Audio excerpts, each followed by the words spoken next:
بس اتنا یاد ہے امام حسین کربلا میں شہید ہوئے تو ہم نے کیا کرنا ہے؟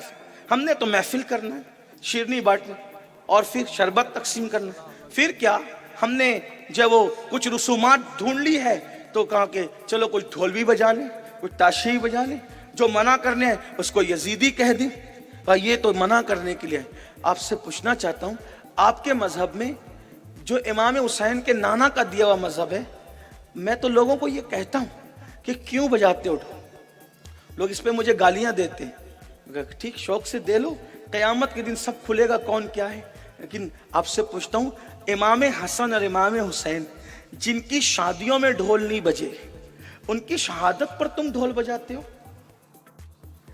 کیا آپ کو میں بات کہتا ہوں، عقل میں آنے والی بات، اگر تمہارے گھر اللہ نہ کرے، اللہ نہ کرے، کسی کو وہ دن اللہ نہ دکھائے، کسی کے بیٹے کا ایکسیڈنٹ ہو اور میت گھر میں پڑی ہو اور اس دن تمہارے گھر کے آنگن میں آ کے کوئی ڈھول بجائے، تمہارے دل پہ کیا گزری؟ صرف اتنا بتانا۔ میں اپنی بہنوں سے بھی پوچھتا ہوں، بتاؤ ذرا، تمہارے ایک بیٹے کی لاش ایکسیڈنٹ سے گھر میں پڑی ہے، اس دن تمہارے گھر کے آنگن میں ڈھول بجائے اور تمہارے دل پہ کیا گزرے گی؟ آپ بتائیں۔ امام حسین کے ایک بیٹے کی لاش نہیں تھی جس دن تم ڈھول بجاتے، پورا گھر ہی لٹ گیا، حتیٰ کہ 6 مہینے کا شہزادہ سیدنا امام علی اصغر بھی شہید تھے۔ ایک بیمار زین العابدین کے سوا کوئی نہیں بچا، کوئی نہیں، ایک بیمار زین العابدین، اور وہ بھی اس لیے بچے کے بیمار تھے، اللہ کی حکمت تھی بیمار کرنے میں کہ حسین پاک کی نسل چلتی رہے، ورنہ اگر وہ بھی تندرست ہوتے تو وہ بھی کربلا کے میدان میں جاتے، اور وہ کہہ رہے تھے کہ میں تو جاؤں گا، لیکن بیماری کی وجہ سے جب اٹھنے کی کوشش کی تو زمین پہ گر گئے۔ امام نے سینے سے لگا کے فرمایا، میرے لال، اگر تم بھی کربلا میں جاؤ گے تو حسینی نسل کا سلسلہ کیسے چلے گا؟ نبی کی اولاد کا سلسلہ کیسے چلے گا؟ تم نے نہیں جانا۔ آپ سے پوچھتا ہوں، احساس کرو، تمہارے غم کے موقع پر جب تمہیں ڈھول کی آواز اچھی نہیں لگتی تو کربلا کی دھرتی پر نبی کا تو پورا گھر کے گھر لوٹا۔ کیا وہ حادثہ تھا؟ کیا وہ سانحہ تھا؟ کیا وہ قیامت صغری تھی؟ اللہ اکبر! اگر ایک گھر میں 2 جنازے ایک ساتھ نکلے ہوں تو پورا محلہ رو تو پڑتا ہے کہ ایک گھر سے 2 جنازے نکل گئے، باپ بیٹے کا جنازہ ایک ساتھ نکل گیا، لیکن وہاں تو 72 کے 72 جنازے ایک ساتھ، زمین کے اوپر پورے گھر کے شہزادوں کا جنازہ ایک ساتھ اٹھتے ہوئے میدان کربلا کے سوا کسی نے دیکھا؟ یہ امت نبی کی اہل بیت سے محبت کی بات کر کے آخر کتنا ظلم کرے گی؟ حیرت ہے۔ اسی دن جس دن امام کی شہادت ہوئی تھی، ہماری بہن بیٹیاں بے پردہ نکلتی ہے میک اپ کر کے۔ ہندوستان کے بہت سارے شہروں کے اندر الگ الگ رسومات ہیں۔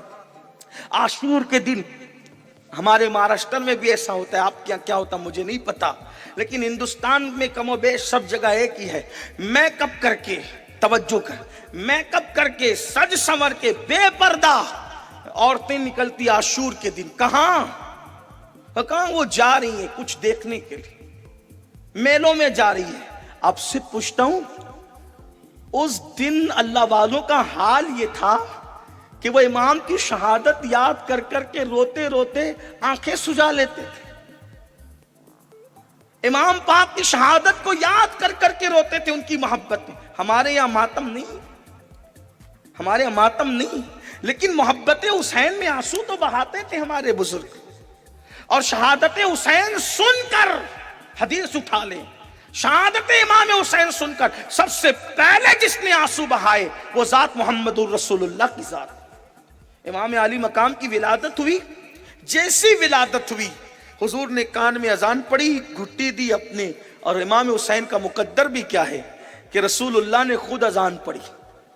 حضور علیہ السلام نے امام حسن، امام حسین، سیدہ زینب کے کانوں میں اللہ کے رسول علیہ السلام نے خود اذان پڑھی۔ آقا نے اذان پڑھی اور اذان پڑھنے کے بعد گھٹی دی۔ گھٹی کس کو کہتے ہیں؟ یعنی کوئی میٹھی چیز بچوں کے منہ میں ڈالی جاتی ہے برکت کے لیے، ہے نا، اس کو گھٹی کہتے ہیں۔ اور جب گھٹی دیتے ہیں تو طریقہ یہ ہے کہ کسی بڑے بزرگ کو بلاتے ہیں، تو جو گھٹی دیتا ہے تو وہ گھٹی دینے والے کا کردار گویا اس کے اندر منتقل ہو جائے، اس لیے گھٹی دیتے ہیں۔ امام علی مقام کو جو گھٹی دی گئی وہ شہد کی گھٹی نہیں تھی، کھجوروں کی گھٹی نہیں تھی، اللہ کے رسول نے اپنی زبان امام حسین کے منہ میں ڈال دی۔ حضور علیہ السلام نے اپنی زبان منہ میں اس لیے کہ وہ شہد کی کیا حیثیت ہے، شہد کتنا میٹھا ہو سکتا ہے جو رسول اللہ کی زبان میں میٹھاس ہے۔ آپ شہد کو 1 کلو شہد کو ایک ڈرم میں ڈالیں تو پانی میٹھا نہیں ہوگا، لیکن یہ رسول اللہ کے دہن مبارکہ کی چاشنی ہے کہ رسول اللہ نے لعاب دہن کھاری کنویں میں ڈالا تو قیامت تک کے لیے وہ کھارے کنویں اب تک میٹھے نظر آتے، کیوں میٹھاس تھی۔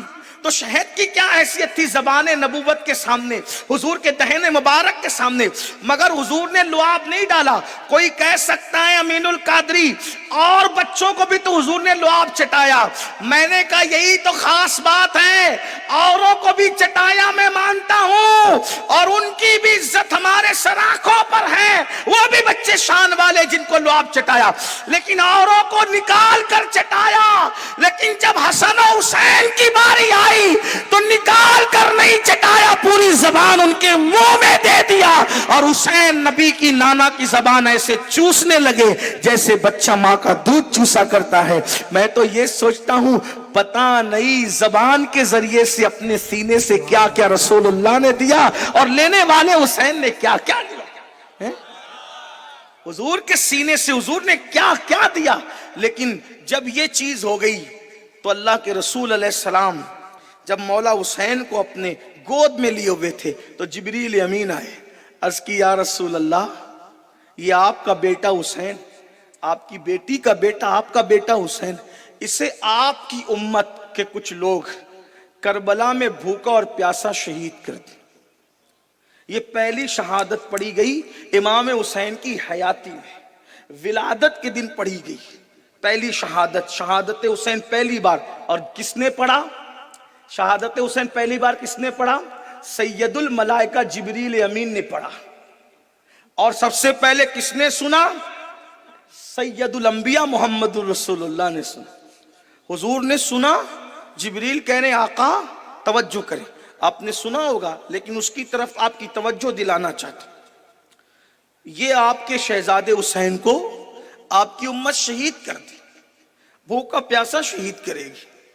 آقا نے سنا میرے اس بیٹے کو، میرے شہزادے کو میرا کلمہ پڑھنے والے بھوکا پیاسا شہید کریں گے؟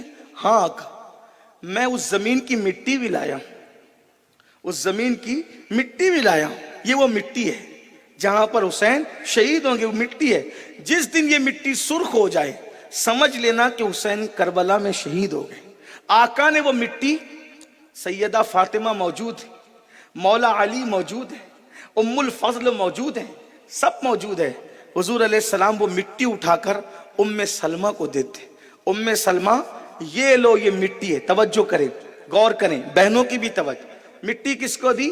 ام المومنین حضرت ام سلمہ کو دی۔ ام سلمہ جب یہ مٹی سرخ ہو جائے سمجھ لینا میرا حسین شہید ہو گیا کربلا میں۔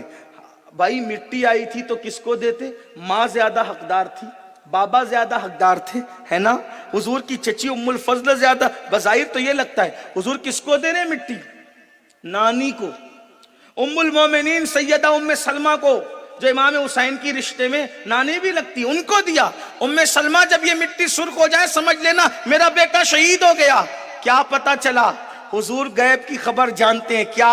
آقا جانتے ہیں کہ جب حسین شہید ہوں گے تو فاطمۃ الزہرا نہیں ہوگی، حسین شہید ہوں گے تو علی بھی نہیں ہوں گے، حسین شہید ہوں گے تو ام الفضل بھی نہیں ہوگی، حسین شہید ہوں گے تو عائشہ صدیقہ بھی نہیں ہوگی۔ جس دن میرا حسین شہید ہوگا اس دن ام المومنین ام سلمہ موجود ہوگی۔